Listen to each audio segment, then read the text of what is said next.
नमस्कार दोस्तों, जय श्री राम। आज हमारा टॉपिक रहेगा वो है समास। अब समास है वो किसे कहते हैं, समास की जो परिभाषा है वो क्या है।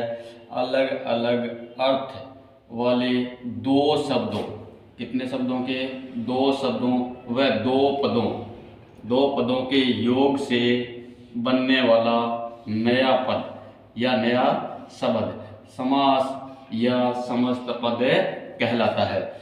यानी अब जो अलग अलग अर्थ वाले दो पद होते हैं, दो शब्द होते हैं, उनको हम जोड़ करके एक तीसरे नए शब्द का निर्माण कर देते हैं, वो क्या कहलाता है, समास कहलाता है, या उसे हम समस्त पद कहते हैं। अब इस समास का अर्थ होता है वो क्या होता है, समास का अर्थ होता है वो होता है संक्षिप्तीकरण कर दें या संक्षिप्त करना। इसका अर्थ होता है वो क्या होता है, संक्षिप्त करना। अब संक्षिप्त करना यानी किस प्रकार से, जैसे नीला है जो कमल, क्या बन जाएगा, नील कमल। यानी अब हम इसमें देखें कि नीला एक अलग पद है और एक कमल है वो एक अलग पद है, और हम इन दोनों को मिला करके, इन दोनों पदों को मिला करके क्या बना देते हैं, नील कमल। ये पद है वो क्या कहलाता है, समास कहलाता है। यानी समास पद, इसे कहते हैं समास पद। और ये क्या होता है, समास विग्रह। ये क्या होता है, समास विग्रह। यानी इसे समास पद कहा जाता है, और इसे ही हम क्या कहते हैं, संक्षिप्तीकरण करना। यानी इसे संक्षिप्त है वो कर दिया गया है। अब आगे देखें तो समास के भेद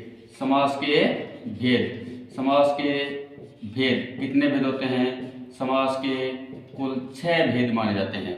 उस 6 भेदों में से प्रथम है वो है अवयव भाव समास है वो कहलाता है, अवयव भाव समास। ये है प्रथम समास। दूसरा समास है वो है तत्पुरुष समास,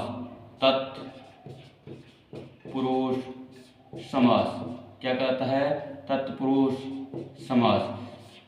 तीसरा है वो है कर्मधारय समास, क्या है, कर्मधारय समास।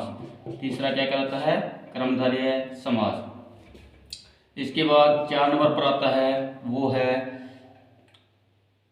द्विगु समास, क्या है, द्विगु समास। यानी 4 नंबर पर आता है वो क्या है, द्विगु समास।